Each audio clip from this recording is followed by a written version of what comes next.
A neuroscientist named Gregory Burns spent 15 years with a pug named Newton. Every morning, same couch, same walk, the same way Newton would press into his leg while he worked, like he was anchoring himself to the only thing that mattered. Then Newton's spine gave out. His back legs stopped working.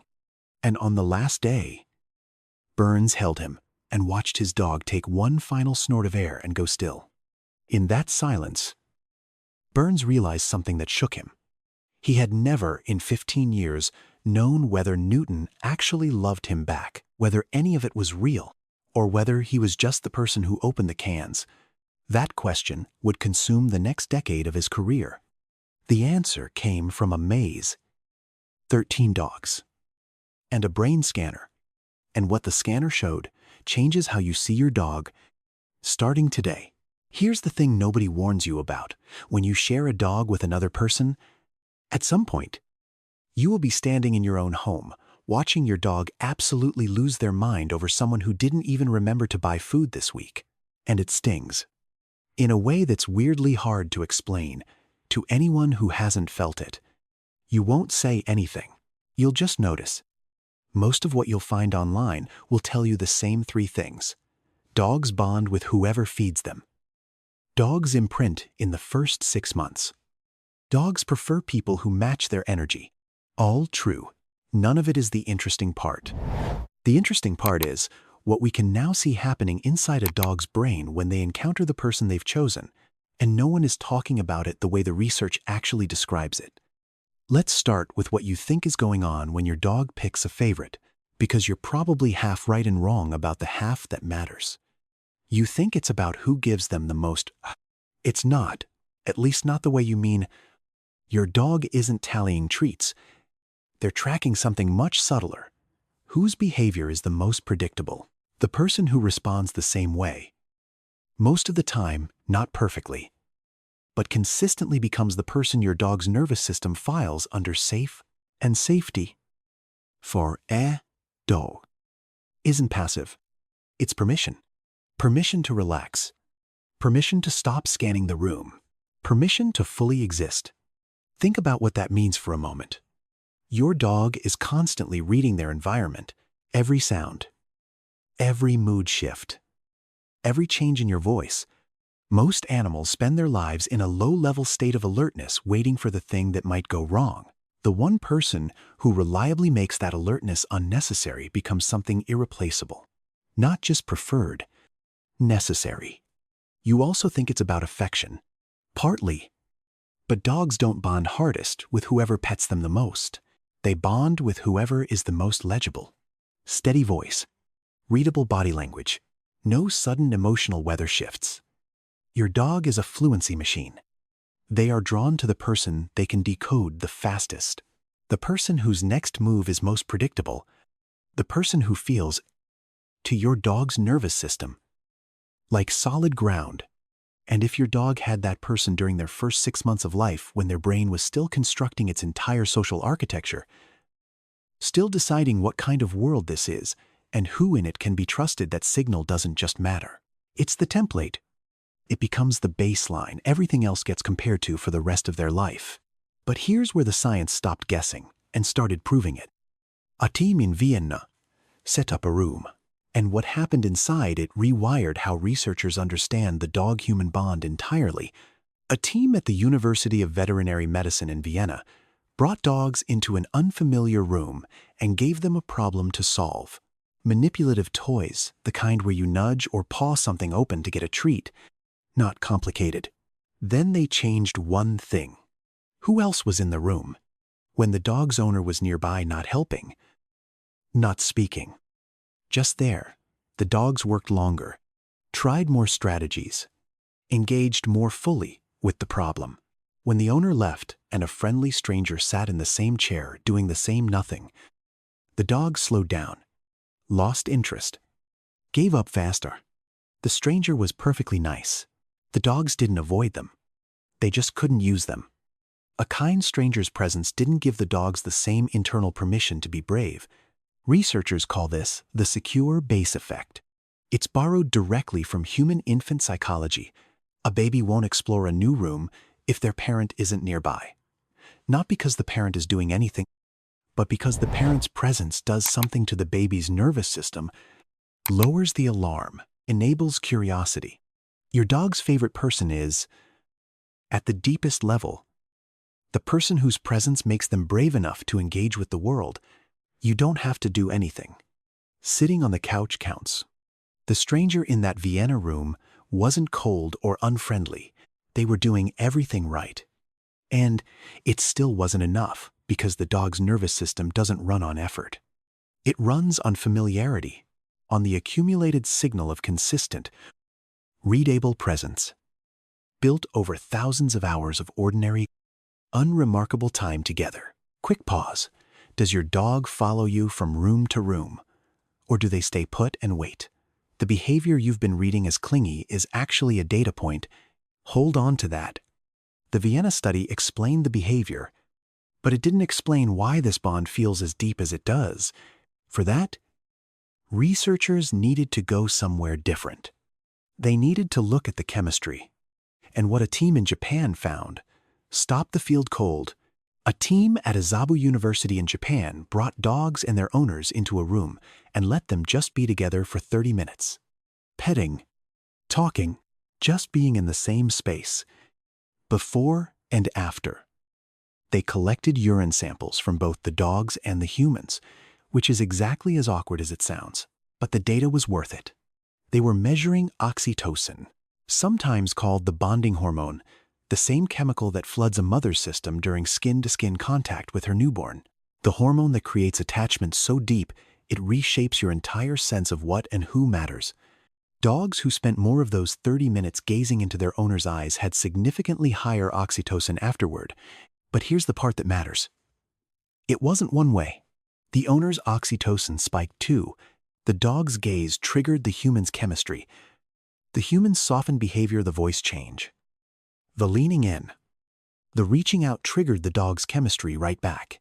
A loop, running in both directions, getting stronger each time it fired. Read that again. A loop. The dog looks at you and your brain releases a bonding hormone. Your body softens. Your voice changes. You reach out. That change in you makes the dog's brain release more oxytocin, which makes them look at you longer, which makes your levels rise again. Every time it fires, the bond deepens. This is not a metaphor for love. This is the biological mechanism of it. Now here's the part I need you to hold. They ran the exact same protocol with hand-reared wolves. Wolves raised by people from birth, comfortable with humans. The kind of wolves who had been around people their entire lives. And the wolves did not hold sustained eye contact with their handlers. No oxytocin loop. Not in the wolves. Not in the humans. This mechanism doesn't exist between wolves and people. It doesn't exist between dogs and strangers. It evolved specifically in dogs during domestication, and it targets the exact chemical system that bonds a parent to a child. This wasn't learned. It wasn't trained. It wasn't a behavior that dogs picked up from watching humans. It evolved over thousands of years of living beside us. Dogs developed a biological system specifically designed to create the experience of mutual attachment with humans, a system that doesn't exist in their closest living relative. Your dog didn't learn to love you. They evolved too. Every time they look at you and hold your gaze for a beat longer than they need to, that system is running. Which brings us back to Gregory Berns and the question Newton left behind, because after Newton died, Berns did something no scientist had ever attempted. Berns adopted a shy, skinny terrier mix named Callie from a shelter. Then he trained her to lie still inside an fMRI scanner. Awake, unrestrained, no sedation. Callie was the first dog ever scanned this way. Eventually, the project grew to over 100 dogs. In 2016, his team ran the experiment that would finally answer the question Newton left behind. 13 dogs were trained to associate one hand signal with food and another with verbal praise from their owner. Brain scans showed that in the majority of those dogs, the caudate nucleus, the brain's anticipation of something good center, The region that fires when you expect something that matters responded to their owner's praise with equal or greater intensity than it did to food. Then came the maze. Food down one path, their person down the other. 20 trials each. Most of the dogs went to their person. Not sometimes. Trial after trial after trial. And the brain scans predicted it perfectly. The dogs whose caudate nucleus lit up brighter for praise were the same ones who chose the human over the food bowl every single time. For most dogs, you are not the means to the reward. You are the reward. Not every dog went to their person. One terrier mix named Aussie chose food. Every single time. 20 for 20. Burns said publicly, and with a completely straight face, Aussie was a bit of an outlier. But Aussie's owner understands him and still loves him. Every dog runs this calculation differently. Some are Aussies. Most are not. Now I want to talk directly to some of you. Because I know a portion of the people watching this clicked it for a specific reason. You suspect, or you know that you're not your dog's number one. You do everything. You are the one who shows up. Every day. Without missing. And your dog still goes to someone else first. I need you to hear this carefully. And it comes from the research. Not from me trying to make you feel better. The secure base data shows that the person a dog orients toward most isn't always the person who does the most. It's often the person whose nervous system most closely matches their own mind. A nervous dog gravitates toward the calmest presence in the house, even if that person forgets to fill the water bowl. An anxious dog may attach to whoever is most predictable, not whoever is most loving. A dog that was startled and overstimulated in its early months may bond most deeply with whoever first gave it silence and space, regardless of what came after. That is not a judgment of your effort. That is a nervous system finding a frequency it can read, and timing matters enormously. If your dog bonded deeply with someone else during those first critical months when their social architecture was still being constructed, when every consistent presence was being cataloged as safe or not safe, that wiring runs deep, you didn't fail. You arrived after the foundation was already set. Here is what I want you to take from the Vienna study. The secure base effect is not permanent. Dogs can and do shift their primary attachment when routines change. Not through grand gestures, not through buying more treats or being louder or trying harder, through becoming the steady, quiet, predictable presence, the one whose their nervous system can finally learn to read as safe, showing up consistently, without drama, in ways that can be counted on. That's how the template shifts. It doesn't happen fast. And it won't happen if you're watching for it or measuring it or performing the role of steady presence while internally cataloging every sign of progress. Dogs read through performance. What they're tracking isn't what you do, it's who you are when you're not thinking about it. The quality of your stillness. The reliability of your reactions. Whether you are, at a fundamental level, and the same person they encountered yesterday, and the day before, and the week before that, that is something you can build. It just requires more patience than most people extend to something this important. You are not losing a contest. You are building a foundation. Those are not the same thing. I keep thinking about Burns and Newton. 15 years on the couch. 15 years of walks and leg presses and routines so ordinary neither of them thought about them anymore because they just were. They were the fabric of each other's daily life. The way wallpaper is, the way the sound of the refrigerator is, present, assumed, unremarkable, until it's gone. And then it was over. And the question that was left wasn't, was I a good owner? The question was, did he know me? Did any of it register? Did those 15 years mean to him what they meant to me? Or was I just the person who opened the cans? It took a decade, 100 dogs in brain scanners, a shy terrier mix named Callie who lay completely still inside a machine awake, unrestrained, trusting so the rest of us could finally get an answer.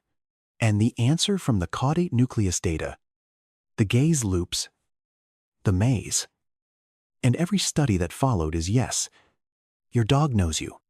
Not your name, not your job, Not how much you spent on their food or how many miles you walked them.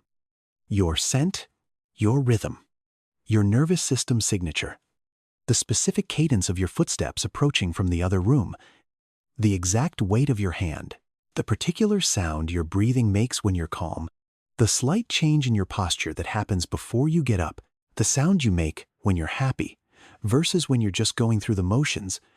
They know all of it. They have been learning it, cataloging it, building a map of you in their brain in the same neural real estate. The brain reserves for its most important information. Since the first day they understood that you were a constant, they carry you in their brain the way you carry them in yours. That is not a metaphor. That is what the scans show. Every day. Your dog makes 100 small choices.